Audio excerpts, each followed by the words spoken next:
Today we have a situation, it's actually a phenomenon where we have people making the deen of Allah unnecessarily difficult.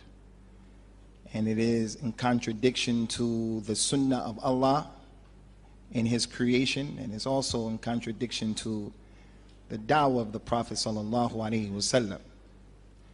You have the situation where we are engaging the people's minds in that which is not even really necessary in many instances. I was watching recently someone answering some questions, and the one who called in, they simply wanted to know. Going back to the basics and keeping the religion simple, the way we learn the religion, the way we practice the religion, what we're calling to. Keep it simple, back to the basics.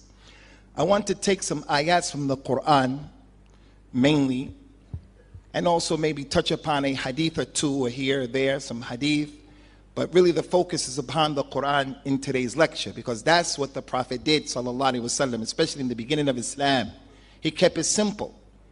He told his companions, sallallahu alaihi wasallam, "Man kataba anni ghayr al-Quran falyamhuhu." Any of you companions who wrote something that I said other than the Quran, erase it. He said that because he didn't want the Quran to get mixed up with his words from the Sunnah. So for so many years, he focused upon the issue of the Quran, the basics. The companions, radiyallahu anhum, they said about themselves, we used to memorize 10 ayat and then we would stop. And we wouldn't go on to the next 10 until we comprehended the 10 we memorized and until we practiced them. Back to the basics. A person goes and he wants to memorize a whole surah, and that's okay. But memorizing all of the Quran without applying anything from the Quran, it is in contradiction to the simple way that the Prophet ﷺ taught his companions. Umar radiallahu anhu, who the Prophet said about him sallallahu alaihi wasallam, "Lo kana nabiyyin ba'di lakana Umar." If there was a prophet to come after me, it would have been Umar. If he goes down one street, shaitan goes down the other street. Al-Imam al-Suyuti in his book Kitab al-Itqan fi Ulum al-Quran, he said that it took Umar ibn al-Khattab 10 years, 10, to memorize Surah al-Baqarah. 10 years to memorize Surah al-Baqarah. So the point here is, keep it simple and don't make things complicated upon yourself, and don't make things complicated upon the other people. There's a group of people, they came during the end of the lives of the companions, radiyallahu anhum. They're known in al-Islam as the Khawarij. The Prophet prophesied their coming. He said about these people, يَقْرَؤُونَ الْقُرْآنِ وَلَا يَجَاوِزْ أو يَتَجَاوِزْ حَنَاجِرُهُم. These people, they read the Quran, but the Quran doesn't go beyond their throats. All they do is read, but they don't comprehend. They don't understand. And proof that they didn't understand the Quran is that they revolted against Uthman ibn Affan and subsequently murdered him, assassinated him. And since that door was open, it hasn't been closed since.